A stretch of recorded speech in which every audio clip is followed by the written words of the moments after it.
And yeah, I feel like the whole Desmond part could have just been handled in cutscenes because there's nothing that it needed to be handled in gameplay.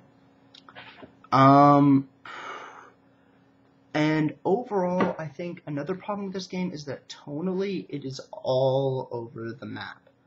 Like, this game sometimes is kind of optimistic, this game is really pessimistic, but most of the time it's just really pessimistic. And I feel like it's kind of a depressing game to play, especially for a major audience. This game, which I think is weird because I can kind of see why this game wasn't successful commercially, in terms of plot. First, this game is very atheistic. If you are religious, you will fucking hate this game and probably get really offended. Now, I'm not religious, I don't want to get into my religious beliefs, but I wasn't offended.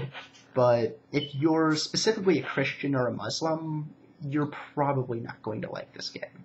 This game basically is very anti-religious. And I feel, while not a problem for me in the game, I can see why that would affect the game becoming really successful to a lot of people. And I can see why it would make turn a lot of people off. Also, the tone is far too dark and pessimistic. While I kind of feel like right now in generation, in terms of our media, we do like dark things and pessimistic things, this game really doesn't have a lot of light at the end of the tunnel. I almost kind of feel like I don't even know why the assassins are doing what they're doing, because the world seems to have no hope in it whatsoever. Why are they even trying?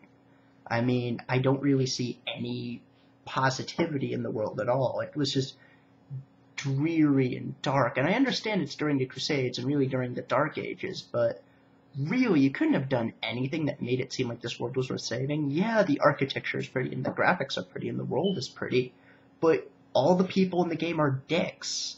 And I feel that's kind of my overall problem with the game. Almost every character in the game, in the Assassin's Row away from the Desmond plot, is a dick.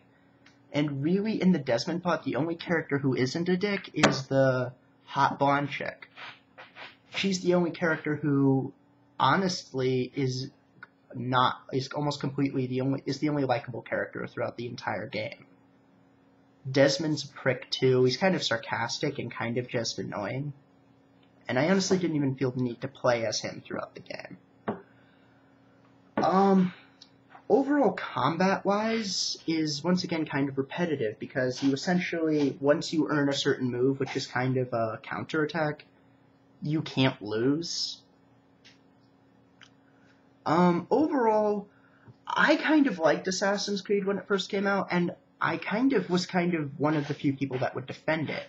Because in many ways, I didn't think it was a good game. I thought it was an okay game, but I think it was a game that had a tremendous amount of potential. I thought the philosophies it brought up were really interesting.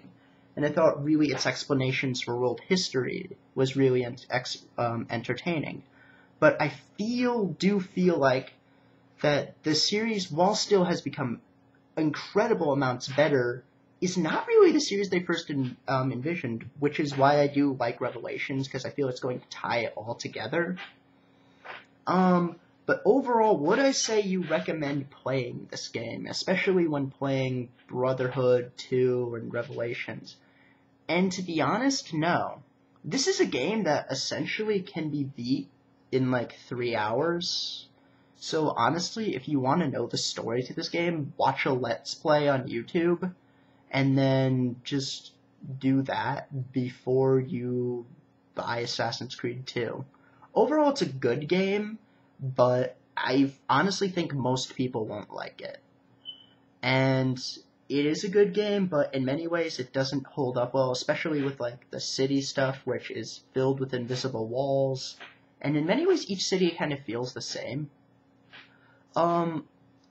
Overall, I'm going to give this game about a 6 out of 10. It's overall a good game, but I don't know if I'd recommend playing it.